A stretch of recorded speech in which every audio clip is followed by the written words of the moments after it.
죄송합니다. 아이를 맡길 곳이 없어서요.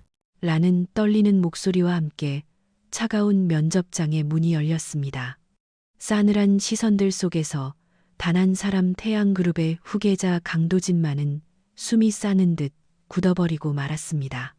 완벽한 수트를 입은 그의 눈앞에 4년 전 흔적도 없이 사라졌던 첫사랑 이서연이 초라한 행색으로 서 있었기 때문입니다. 그녀의 품에 안겨 거친 숨을 몰아쉬는 작은 아이를 마주한 순간 멈춰 있던 두 사람의 운명이 다시 격렬하게 요동치기 시작했습니다. 가난 때문에 도망쳐야 했던 여자와 오해 속에 갇혀 살았던 남자가 재회한 그날의 진실이 지금 밝혀집니다.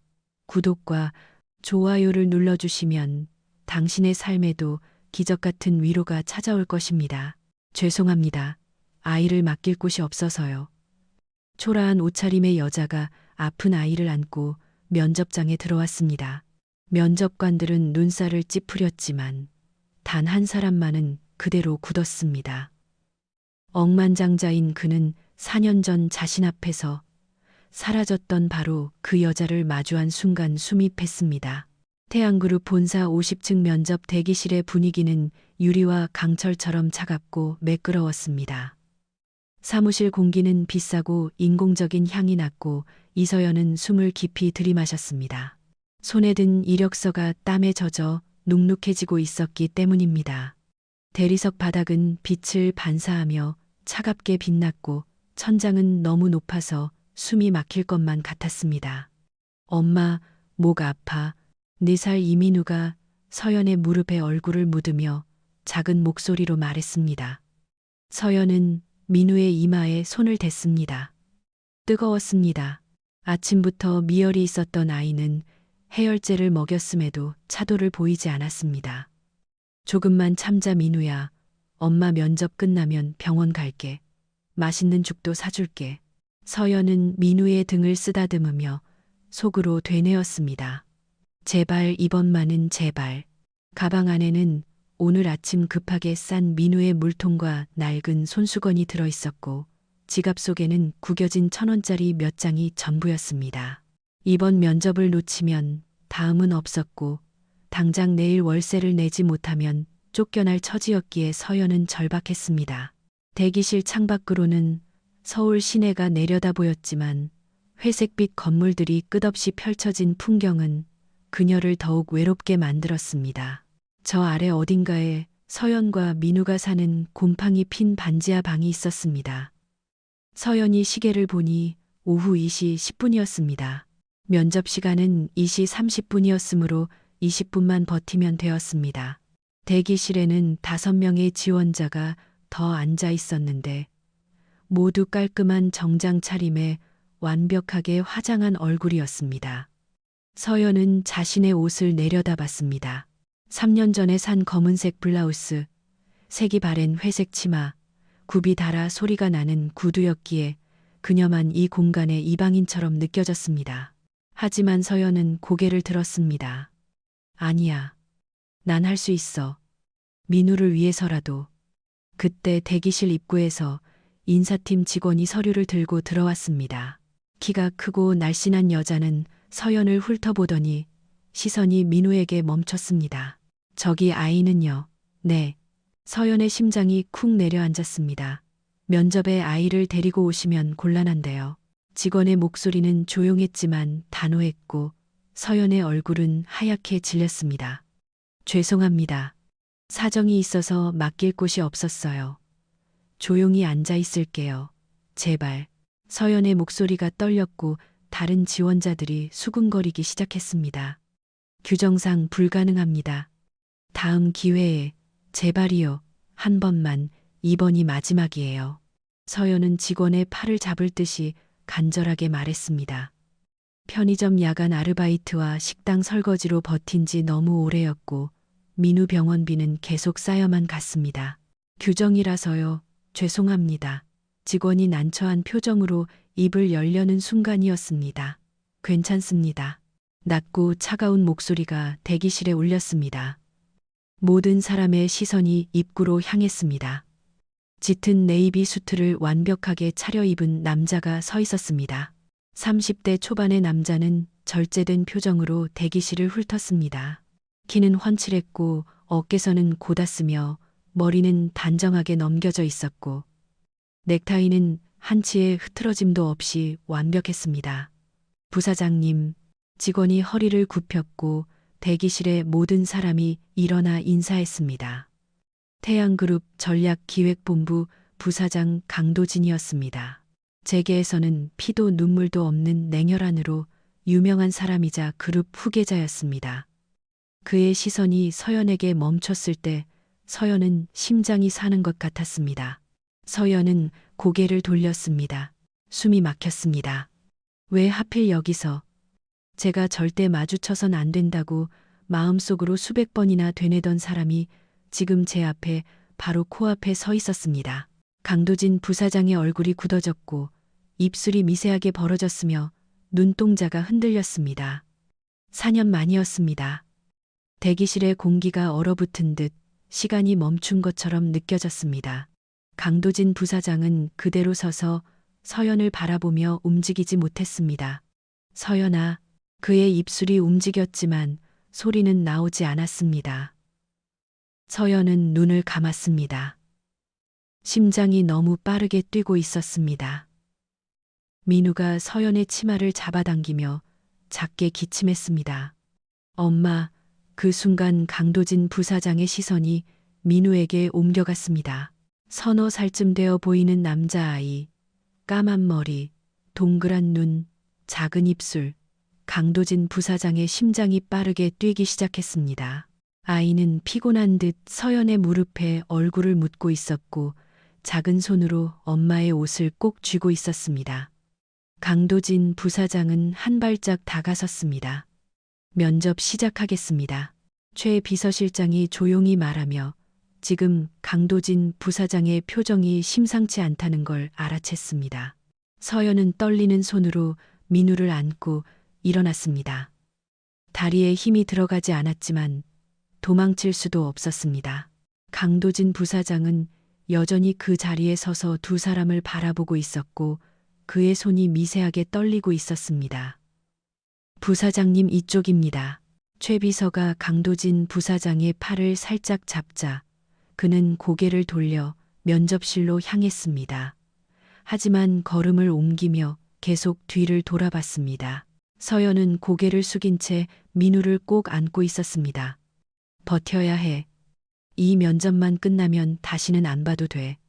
하지만 서연도 알고 있었습니다. 그게 지킬 수 없는 다짐이라는 걸 말입니다. 면접실 문이 닫히자 무거운 침묵이 내려앉았습니다. 긴 타원형 테이블 주위로 임원들이 앉아 있었고 창밖으로는 서울 시내가 한눈에 내려다 보였습니다. 서연은 민우의 손을 꼭 잡고 들어갔습니다. 발소리가 대리석 바닥에 울릴 때마다 심장이 조여왔습니다.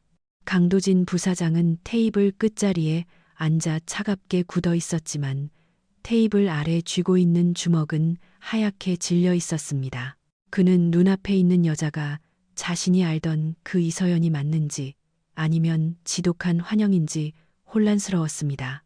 그의 기억은 순식간에 4년 전 봄 한국대학교 캠퍼스로 거슬러 올라갔습니다.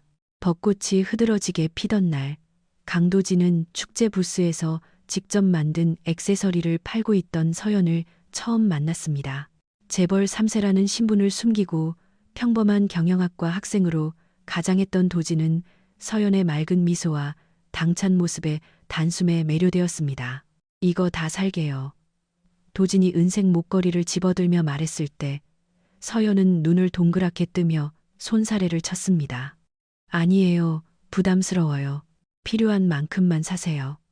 그 순수함이 도진의 마음을 열었습니다.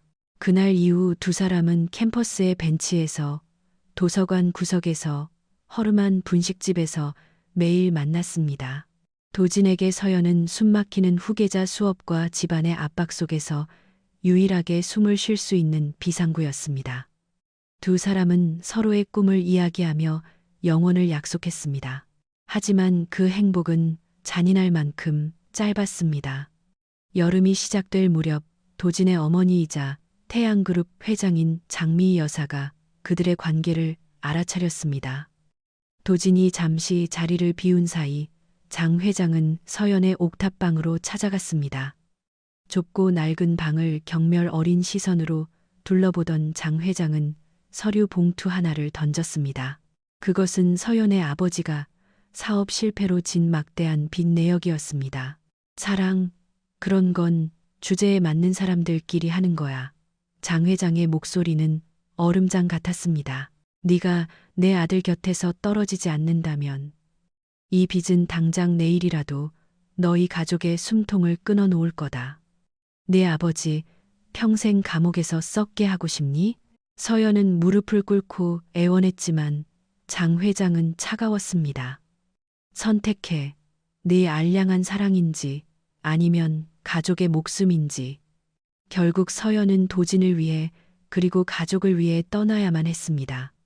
그녀는 휴대전화 번호를 바꾸고 자취방을 뺐습니다.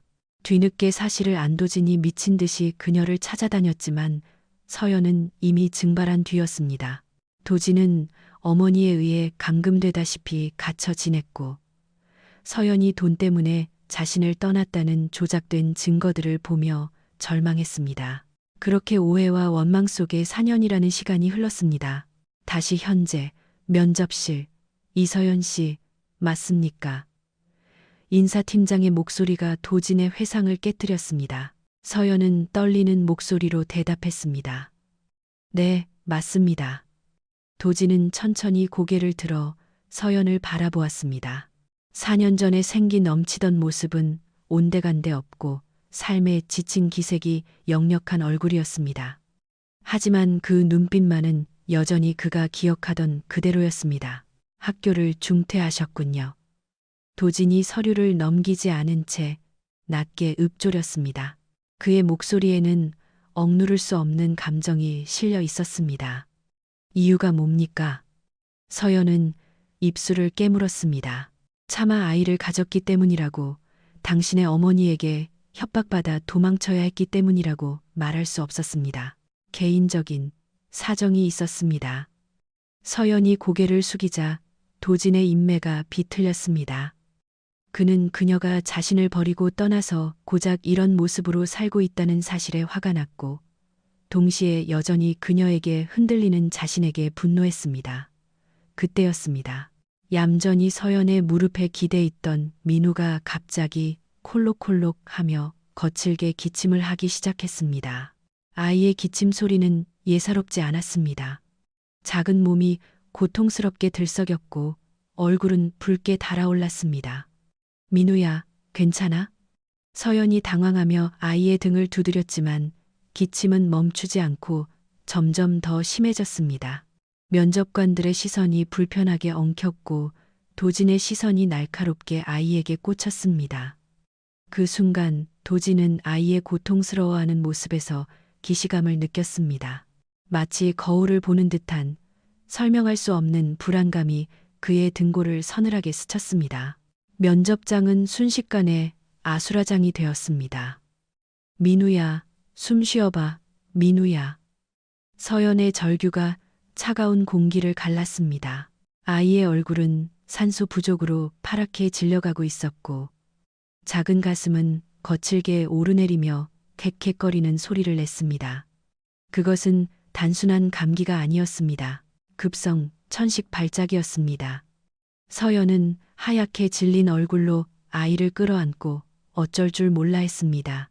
주변의 임원들이 당황하여 자리에서 일어났지만 누구도 선뜻 나서지 못하고 우왕좌왕할 뿐이었습니다. 그때 테이블 끝에 앉아있던 강도진 부사장이 자리를 박차고 일어났습니다.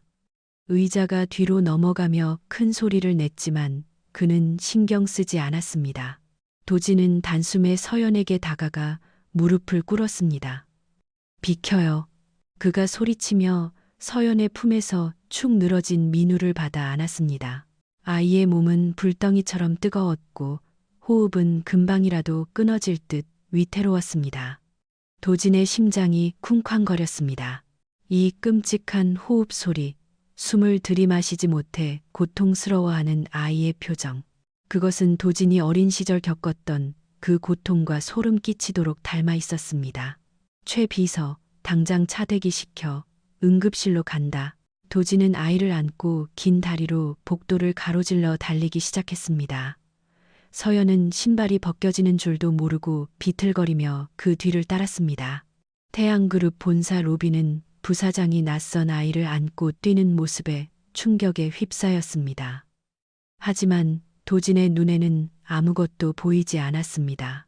오직 품에 안긴 작고 여린 생명을 살려야 한다는 본능적인 생각뿐이었습니다. 대기하고 있던 검은색 세단에 올라타자마자 차는 미친 듯이 병원을 향해 질주했습니다. 차 안에서 도진은 식은땀을 흘리는 민우의 셔츠 단추를 풀어주며 계속해서 아이의 등을 쓸어내렸습니다. 조금만 참아, 아가. 괜찮아질 거야. 아저씨가 지켜줄게. 도진의 목소리는 미세하게 떨리고 있었습니다. 서연은 옆자리에 앉아 아이의 손을 잡고 오열했습니다. 제발, 민우야. 병원은 본사에서 차로 10분 거리였지만 그 시간은 마치 영겁의 세월처럼 느껴졌습니다. 응급실에 도착하자마자 의료진이 달려와 민우를 침대로 옮겼습니다. 산소 마스크가 씌워지고 아이가 처치실로 들어가는 모습을 보며 서연은 다리에 힘이 풀려 바닥에 주저앉았습니다. 도진은 거친 숨을 몰아쉬며 창백해진 서연을 부축해 의자에 앉혔습니다. 그리고 유리창 너머로 의료진에게 둘러싸인 민우를 뚫어지게 바라보았습니다. 그때였습니다. 간호사가 아이의 윗옷을 완전히 벗기고 청진기를 대기 위해 고개를 옆으로 돌리는 순간 도진의 시선이 아이의 오른쪽 귀 뒤에 꽂혔습니다. 귀 뒤쪽, 귓불에서 2cm 정도 위쪽에 선명하게 찍힌 검은 점. 도진은 자신의 눈을 의심했습니다. 그는 떨리는 손을 들어 자신의 오른쪽 귀 뒤를 만졌습니다. 똑같은 위치, 똑같은 크기의 점이 그곳에 있었습니다. 그것은 단순한 점이 아니었습니다. 강씨 집안 남자들에게 대대로 유전되는 일종의 표식과도 같은 특징이었습니다. 할아버지도, 아버지도, 그리고 도진 자신도 가지고 있는 그 점이 4살짜리 아이에게 선명하게 박혀 있었습니다. 도진의 머릿속이 하얗게 변하며 이명이 들리는 듯 했습니다. 4년 전의 이별, 서연의 잠적, 그리고 4살 된 아이. 퍼즐 조각들이 맞춰지는 소리가 들리는 것 같았습니다. 그때 응급실 문이 열리고 의사가 나왔습니다. 보호자분 계십니까? 서연이 벌떡 일어났고 도진도 무거운 발걸음을 옮겼습니다. 다행히 고비는 넘겼습니다. 급성 천식 발작입니다. 유전적인 요인이 강한데 혹시 가족 중에 천식 병력이 있으신가요? 의사의 질문에 서연은 입술을 깨물며 대답하지 못했습니다. 도진이 대신 입을 열었습니다. 제가 어릴 때 천식을 앓았습니다. 의사는 도진을 의아하게 쳐다보다가 다시 차트를 넘겼습니다. 그리고 만약을 대비해 수혈 준비를 하려는데 혈액형이 특이하네요. RH B형입니다. 희귀 혈액형이라 혈액 확보가 쉽지 않을 수 있는데 그 말은 결정타였습니다. 도진은 숨을 멈췄습니다. RH B형. 대한민국 인구의 0.1%도 안 되는 희귀 혈액형. 그것은 도진의 혈액형이었습니다. 귀 뒤의 점, 유전성 천식, 그리고 희귀 혈액형까지 우연이라고 하기에는 너무나 명확한 증거들이 도진의 눈앞에 펼쳐져 있었습니다. 의사가 돌아가자 복도에는 무거운 정적이 흘렀습니다. 서연은 도진의 시선을 피하며 고개를 숙이고 있었습니다. 그녀의 어깨가 가늘게 떨리고 있었습니다. 도진은 천천히 서연에게 다가갔습니다. 그의 눈빛은 충격과 혼란, 그리고 걷잡을 수 없는 분노로 이글거리고 있었습니다. 그는 거칠게 서연의 팔을 잡았습니다. 이서연. 낮게 깔린 목소리가 으르렁거렸습니다. 서연이 흠칫 놀라며 그를 올려다보았습니다. 눈물로 젖은 그녀의 눈동자가 흔들리고 있었습니다. 대답해. 저 아이. 누구 아들이야? 도진의 손에 힘이 들어갔습니다. 내 귀 뒤에 있는 점, 내 병, 내 혈액형까지. 이 모든 게 우연일 리가 없잖아. 말해, 이서연, 민우, 내 아들 맞지? 서연은 아무 말도 하지 못한 채 눈물만 흘렸습니다. 그 침묵은 도진에게 그 어떤 대답보다 확실한 긍정이었습니다.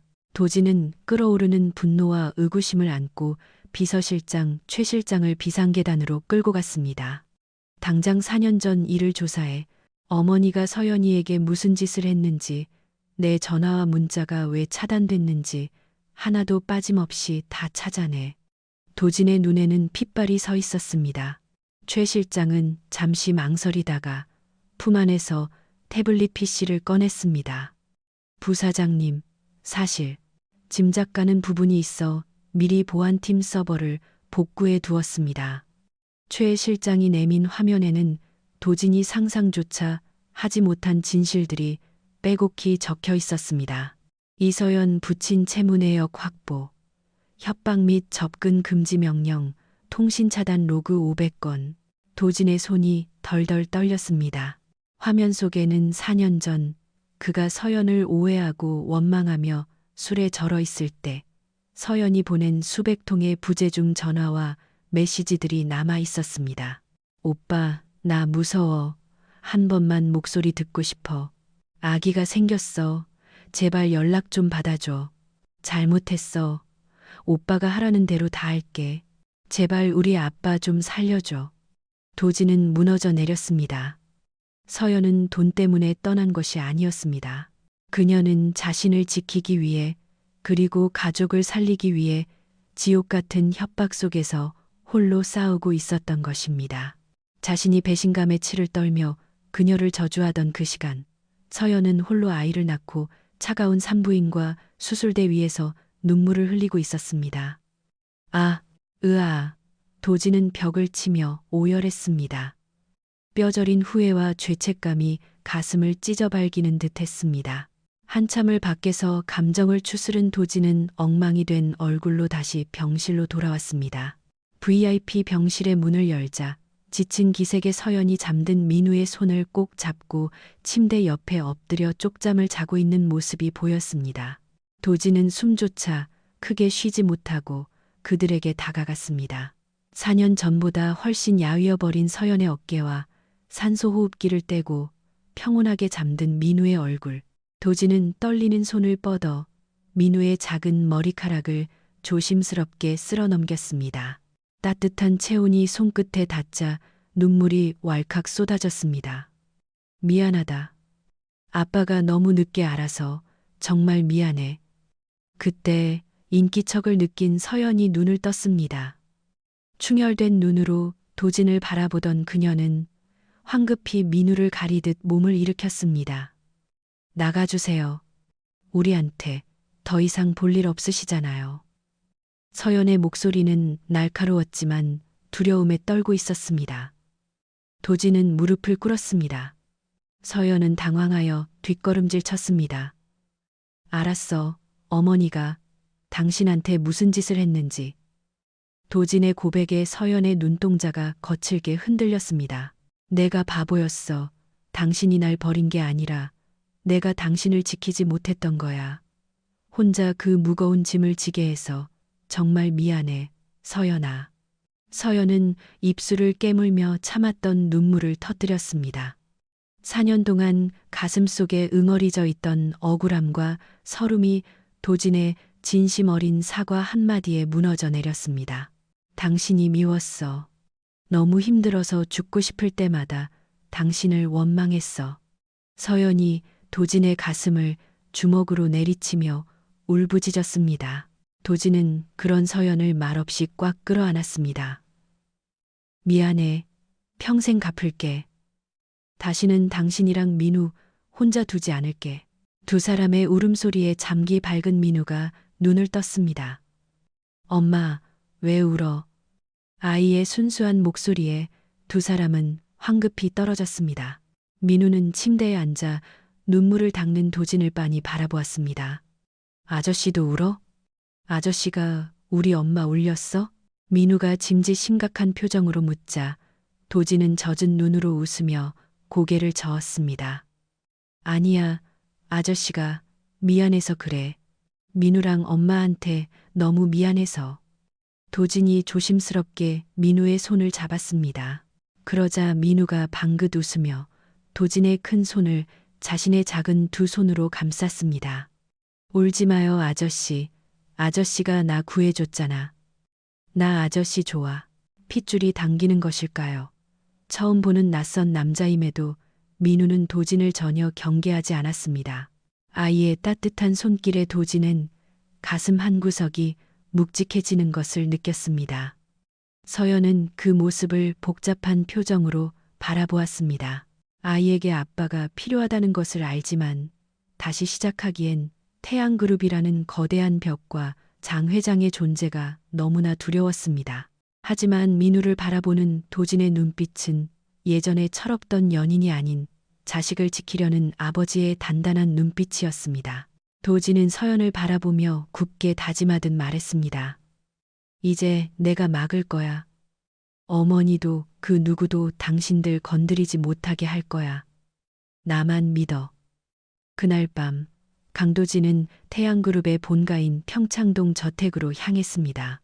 거대한 철문이 열리고 도진의 차가 들어서자 정원에는 팽팽한 긴장감이 감돌았습니다.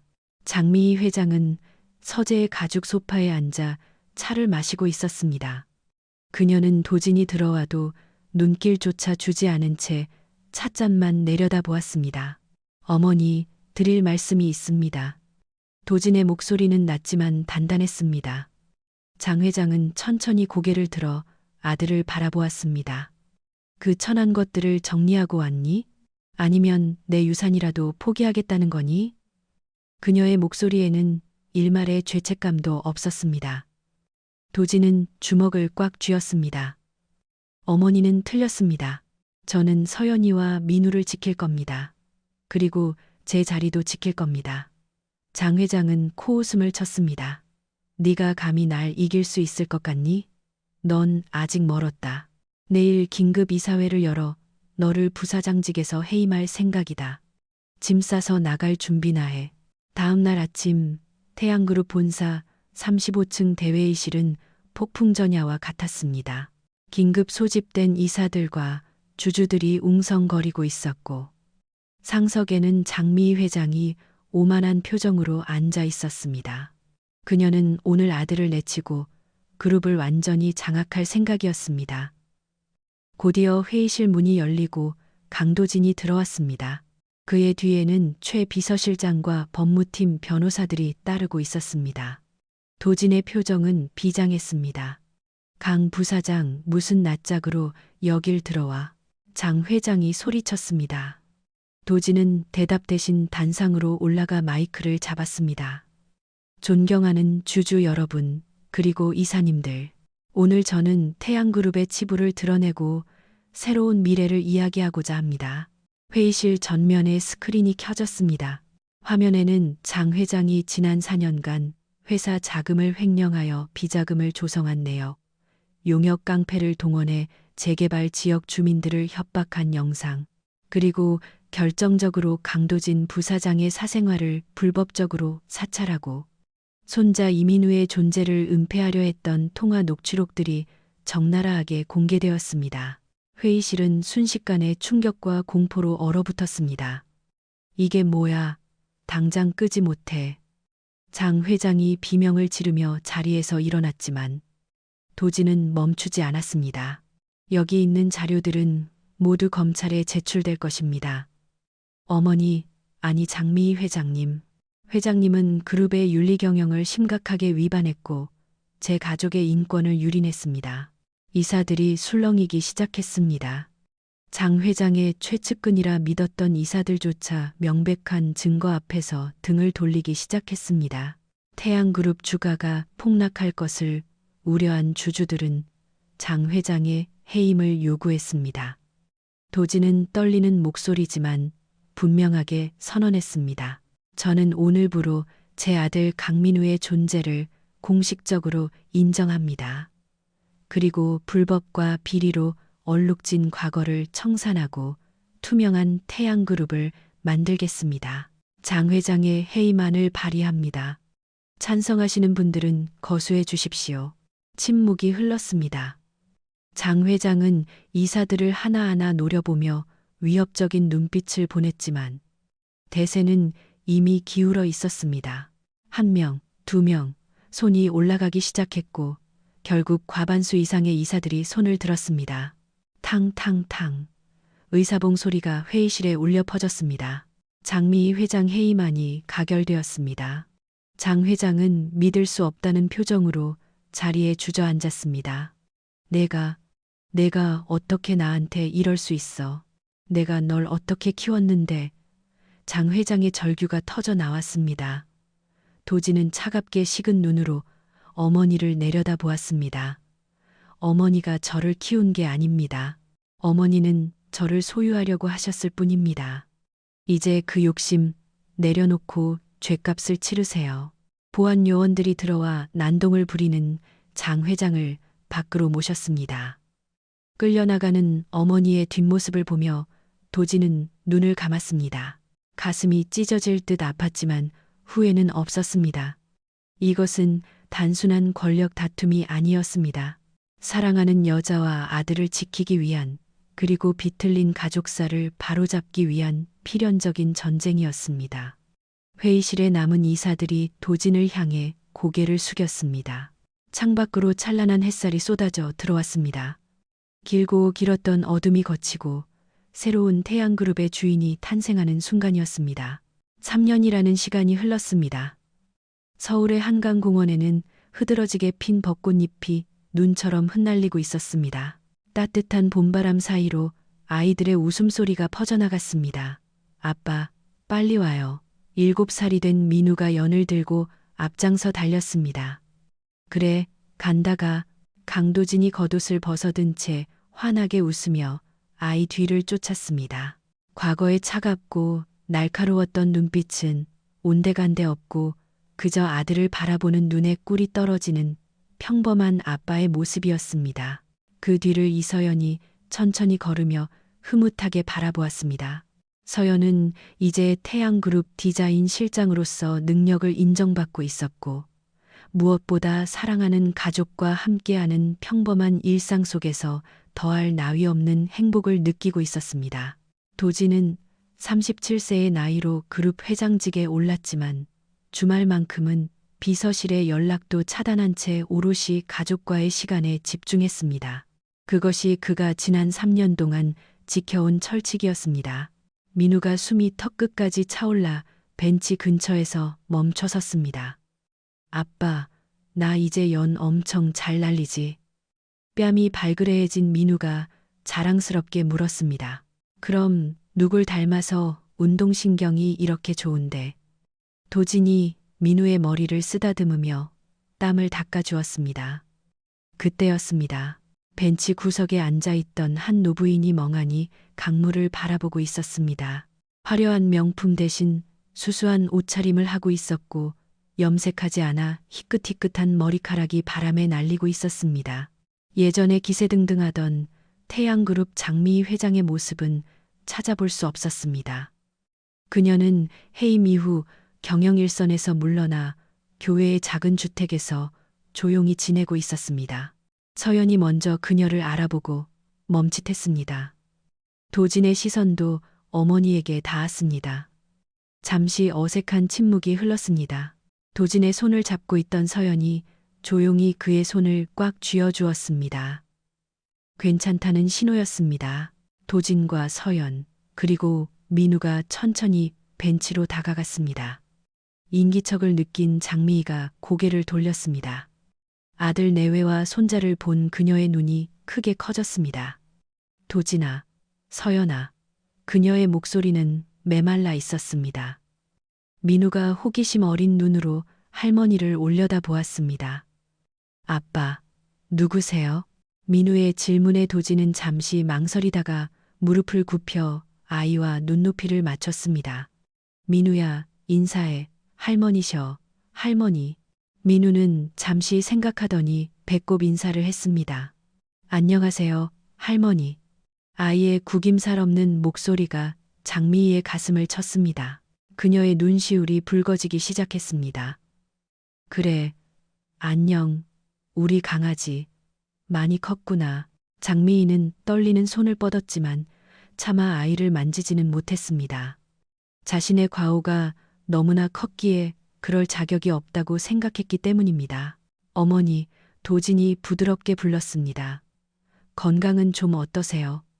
장미인은 고개를 끄덕이며 눈물을 훔쳤습니다. 그래, 난 괜찮다. 너희들은 잘 지내니? 네, 저희 행복하게 잘 살고 있어요.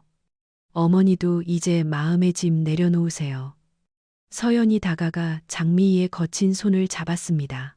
장미희는 서연을 보며 하염없이 눈물을 흘렸습니다. 미안하다.